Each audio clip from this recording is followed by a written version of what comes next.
Vamos falar, né, como andam aí as relações, né, a velhice, como está, qual é a sua idade?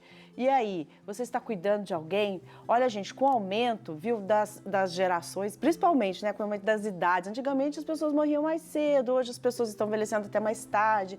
Várias gerações passaram a viver simultaneamente e essas novas relações passaram a determinar novos comportamentos, né? São gerações diferentes relacionadas umas com as outras.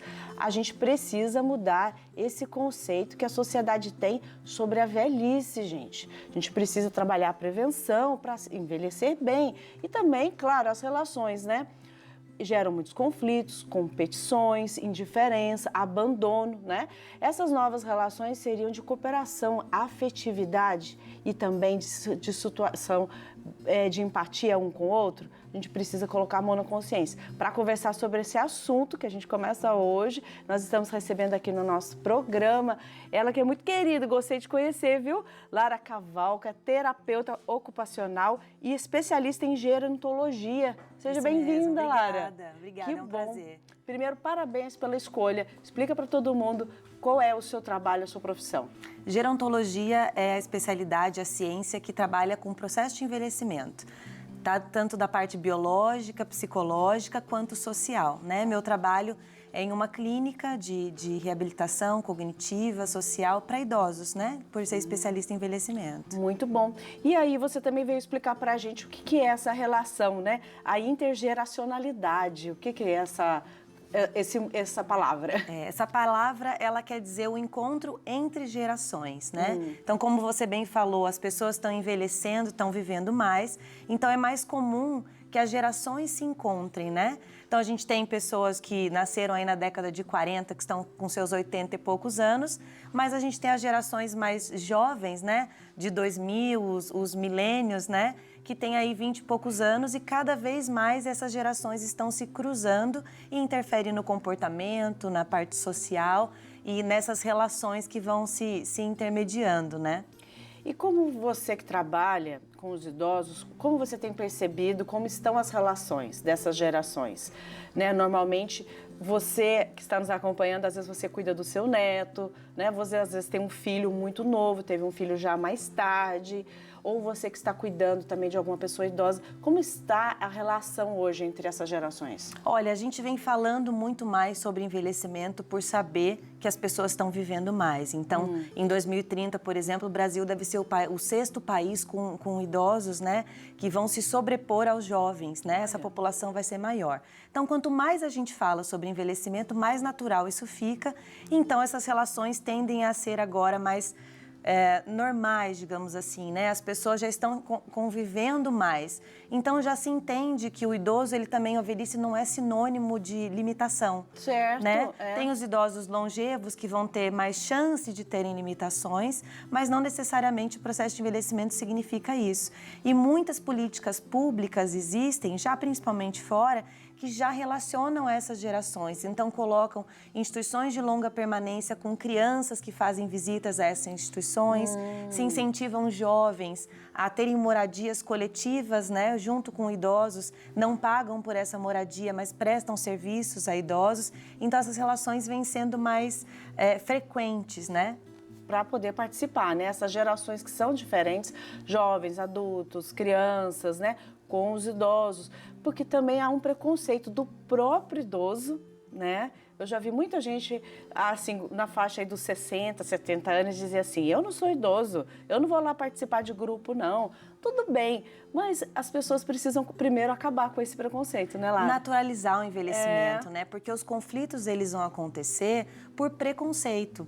Não só de, às vezes, das pessoas mais jovens, por achar que os idosos são mais limitados, mas dos próprios idosos de terem medo de envelhecer, não saber envelhecer, ou acharem que os mais jovens também, não vai entender o que eu tô falando, né? Muito novo, você não entende o que eu tô falando. Também existe um preconceito reverso aí, né? Existe. Do idoso com os mais jovens. Existe. Eles não gostam também, né? Muitas vezes apresentam essa rejeição, essa resistência, né? De não aprender algo novo.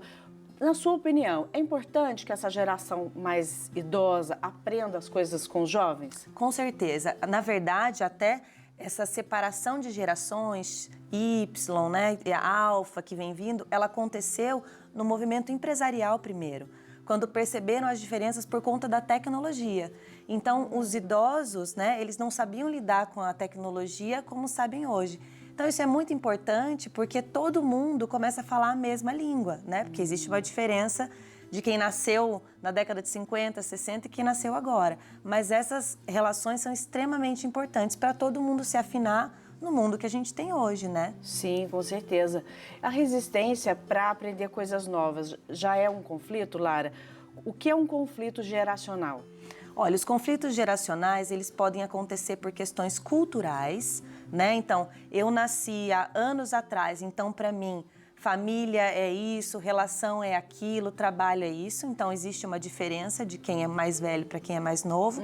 Mas existem conflitos também com o mundo de hoje. Então, por exemplo, um idoso que fala, eu não vou entrar em Instagram, isso não é para mim. Né? Então, quando esses conflitos aparecem, precisa a gente diminuir esse preconceito para que um possa intermediar o outro, porque os idosos também vão se atualizar com os mais jovens, né?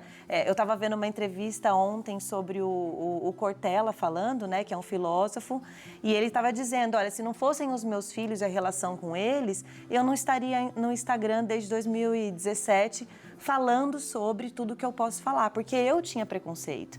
Então, eles precisam se juntar para isso, para que um ensine o outro, né? E a gente precisa, então, construir um pouquinho mais essa cultura, né? Tem muitos netos, que são os jovens de hoje em dia, não tem mais aquela relação com os avós como a gente tinha, né? Que era uma frequência maior, né? Conversar, saber escutar. Tem essa diferença e também as empresas, né? A gente começa a ver como as empresas também passam a cuidar. Aqui no Santuário Nacional, nós temos projetos muito legais que os idosos viajam, passeiam, tem aula de dança, se divertem. São atividades, né?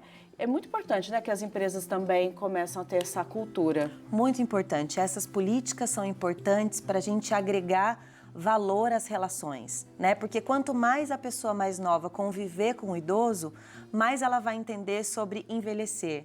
E quanto mais o idoso conviver com pessoas mais jovens, mais ele vai se situar no mundo atual. Então, essa relação ela é produtiva para ambos os lados, tanto para os idosos quanto para os mais jovens, né? Seja com crianças, com adolescentes.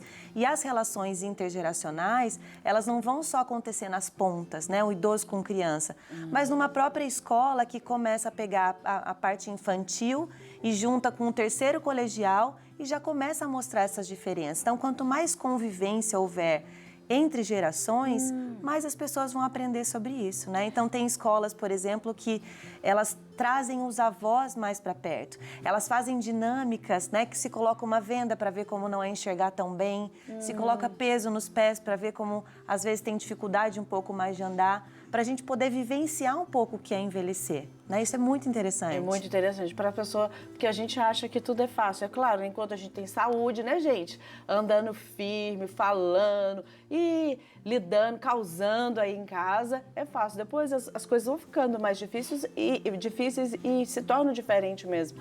Lara, um exemplo, você disse, né, que não é só a criança com o idoso, mas as relações mais próximas. Uma situação de conflito de gerações. Vou dar um exemplo aqui que é bem comum, né? Uma filha que cuida da mãe, né? A mãe já é idosa, viúva, e essa filha ela está numa fase adulta de evolução profissional, de crescendo, né? De um crescimento profissional e pessoal. E aí tem conflito de cuidados. É muito comum? Como que a pessoa pode melhorar essa relação? Olha, o mais importante é se colocar no lugar do outro. Então, essa relação de empatia é importante. Da mesma forma que essa filha também foi cuidada por muito tempo, chega um momento que precisa cuidar.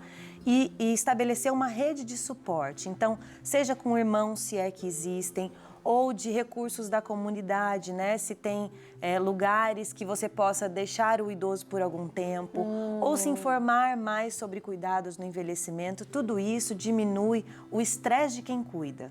Porque o que você está falando é o que acontece com muita frequência. Então, uma pessoa de 40, 50 anos, muitas vezes são mulheres, né? Sim. Que passam a cuidar dos pais em um momento em que os filhos já estão criados, Sim. mas que agora, ao invés de ela poder desfrutar do trabalho, do que ela foi fazendo ao longo da vida, ela precisa parar para cuidar dos pais. Cada vez mais isso vai acontecer, porque os nossos pais vão viver bastante. Né? Exato. Então, pensar nessa rede de suporte, tanto emocional, quanto financeiro, quanto social, ajuda muito nessa estrutura para poder cuidar melhor. Ô Lara, quando a gente fala em rede de suporte, vamos dar alguns exemplos?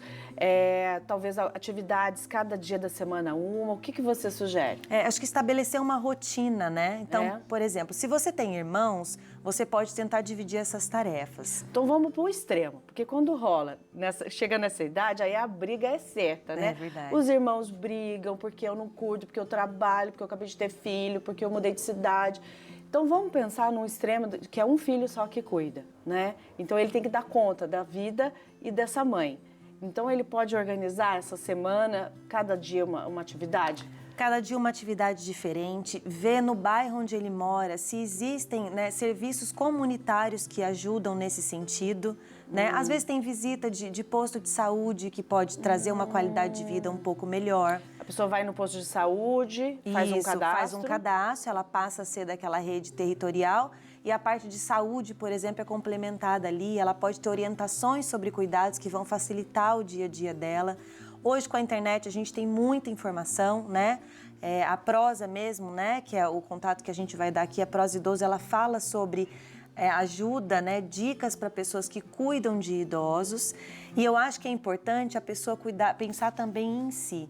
Em qual momento do dia dela, mesmo ela cuidando dos pais, que ela consegue fazer uma caminhada, que ela consegue assistir um programa de TV, fazer uma oração, mas algumas atividades que diminuam esse estresse emocional. Pressão, né? Porque às vezes você pode até ter irmãos ou uma rede financeira que te ajude, mas o estresse emocional é tão grande porque você se sente pressionado. Exatamente. Porque essa carga, né, é sua. É sua, você se sente responsável por isso, né? E também não exigir, né? Que o idoso esteja bem, realmente, às vezes ele está numa situação que é crônica, né? E não adianta querer voltar no tempo, né? Eu acho que o grande conflito das gerações é querer que nunca passe, né? Que pare, que a criança fique criança, né? Que o idoso volte a ficar bem, né? Que volte a caminhar, a gente aceitar o momento da vida. Aceitação é importante, a convivência com os problemas e os facilitadores é importante e a busca por informação é importante. Eu sempre falo isso. Quanto mais a gente naturalizar o envelhecimento, o processo de cuidado e entender sobre isso, a gente vai lidar melhor. A gente não lida bem com aquilo que a gente desconhece. Exatamente. Então, quanto tudo, mais né? informação, eu vou ter mais facilidade de lidar com aquilo. O conhecimento é muito importante. Ótimo, Lara. Eu gostei muito da conversa. Eu acho que já deu pra gente começar a falar sobre esse assunto. Se você está passando por isso, não adianta ficar brigando com os irmãos, se estressando mais com a situação. Faça ao contrário. Procure ajuda. Vá aos poucos, se informe, vá conhecer para você criar essa rede de apoio e para você cuidar de você e de quem você cuida também. E as gerações viverem melhor. Lara, muito obrigada, viu? Obrigada, eu que agradeço. Que bom, muito bom.